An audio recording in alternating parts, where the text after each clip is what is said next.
Have you ever felt like you're just spinning your wheels? You're putting in all this effort, but you're just not seeing the results you want? Well, you're not alone.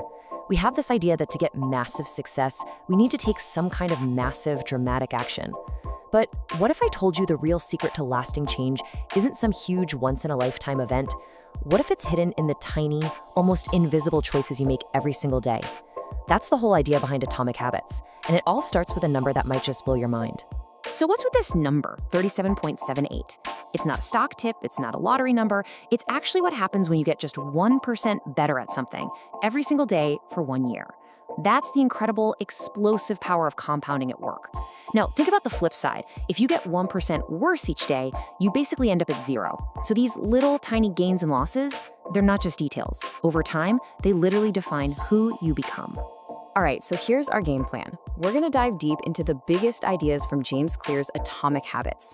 We'll kick things off with that power of 1%. Then we're gonna challenge a big one, this idea of systems over goals. After that, we'll get into what I think is the most powerful concept in the whole book, changing your identity first. And finally, we're gonna get super practical with the 4 laws framework, your toolkit for building good habits, and yeah, for finally breaking those bad ones. So if getting 1% better is so powerful, why does it so often feel like we're going nowhere? You know the feeling. It's because the biggest rewards of any compounding process are always delayed. There's this gap between what you're doing and what you're seeing, and that gap is what James Clear calls the valley of disappointment. It's that frustrating place where most people just give up. He calls this the plateau of latent potential. And the best way to understand it is with this ice cube analogy. Imagine an ice cube in a room.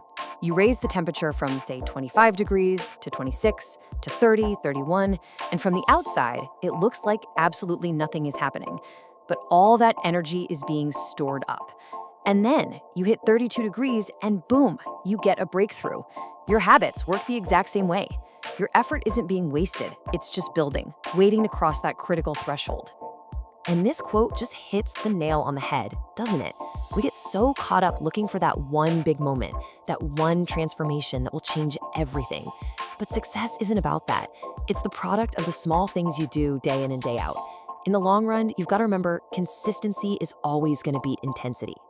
Okay, so that leads us to our first really big mindset shift. We are all taught from day one to set big, audacious goals, right? But what if focusing on the goal itself is actually what's holding you back?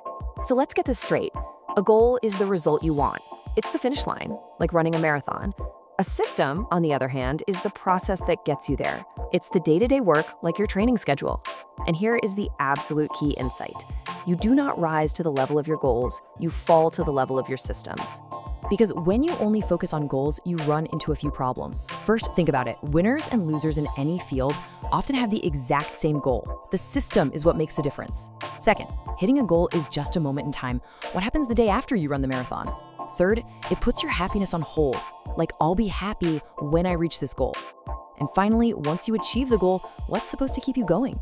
Systems aren't about winning once. They're about continuing to play the game. And this brings us to what might be the single most powerful idea in this entire book. Real, true behavior change isn't about the things you want to achieve. It's about the person you wish to become. Look at these 3 layers of change. Most of us, we try to change from the outside in. We start with the outcome we want, like, I want to lose weight. Then we try to figure out a process. But the most powerful, the most lasting change actually happens from the inside out. You start with your identity. The goal isn't just to write a book, it's to become a writer. The goal isn't just to run a marathon, it's to become a runner. See the difference? So how do you do that? Well, this is how. Every single time you sit down and write one sentence, you are casting a vote for I am a writer. Every time you lace up your running shoes, you are casting a vote for I am a runner. These small habits, they might not feel like much in the moment, but each one provides a little piece of evidence that reinforces your new identity. And that's when the behavior starts to feel natural, not like something you're forcing yourself to do. Okay, so we get the why. We're on board with systems, we're on board with identity. But the question is, how do we actually do it? Well, now we get to the practical stuff. This is the 4 laws framework, your toolkit for making all this happen. So deep down, our brains all run on this simple 4-step pattern. It's called the habit loop. a cue, which triggers a craving, which leads to a response, which delivers a reward. The 4 laws of behavior change are basically a cheat code for this loop. To build a good habit, all we have to do is follow these laws. Make the cue obvious, the craving attractive, the response easy, and the reward satisfying. Let's break each one down. Law number 1, make it obvious.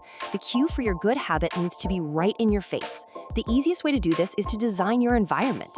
If you want to eat more fruit, don't hide it in the fridge, put it in a bowl on the counter. You can also get super specific with something called an implementation intention, like, I will meditate for 1 minute at 7 a.m. in my kitchen. Or my favorite, habit stacking. You just tack your new habit onto an old one, like, after I pour my morning coffee, I will do 2 minutes of stretching. Simple. Next up, Law 2, make it attractive. This one's fun. There's a strategy called temptation bundling. You pair an action you want to do with an action you need to do. For example, you only let yourself watch your favorite Netflix show while you're on the exercise bike. Another huge way to make habits attractive is to join a culture where that habit is the normal behavior. If you want to read more, join a book club. When everyone around you is doing it, it suddenly becomes way more appealing. Law number 3 is to make it easy. Here's a secret. We are all fundamentally programmed to take the path of least resistance. So you have to reduce the friction for your good habits. If you want to go to the gym in the morning, lay your clothes out the night before. And to beat procrastination, you have to use the 2-minute rule. Read every night becomes read 1 page. Go for a 3-mile run becomes put on my running shoes. The goal isn't perfection. The goal is just to master the art of showing up. And finally, Law 4, make it satisfying. Now, here's the problem with most good habits. The pain is now, but the reward is way off in the future. Our brains hate that. So you need to give yourself an immediate win. And a habit tracker is the perfect tool for this. Every time you do your habit, you get to put a big X on the calendar. That little action feels good. It gives you a hit of satisfaction, a visual sign of your progress. And then your only job becomes, don't break the chain. Now, the real beauty of this whole framework is how elegant it is. Because to break a bad habit, you don't need a whole new set of rules. You just take the 4 laws we just learned and you flip them upside down. It really is that simple. You just do the opposite. First, make the cue invisible. If you're always getting distracted by your phone, put it in another room. Second, make it unattractive. Really think about the downsides of that habit. Third, make it difficult. Add friction. Unplug the TV after you use it and put the remote in a drawer. And finally, make it unsatisfying. Get an accountability partner who will call you out and create an immediate cost if you slip up. So when you boil it all down, it comes back to this one question. Forget about these huge, overwhelming goals for a minute. Just think about the person you truly want to become. Now ask yourself, what is one tiny, almost laughably small action I can take right now, today, that would be a vote for that person? Because that, right there, that's where real change actually begins.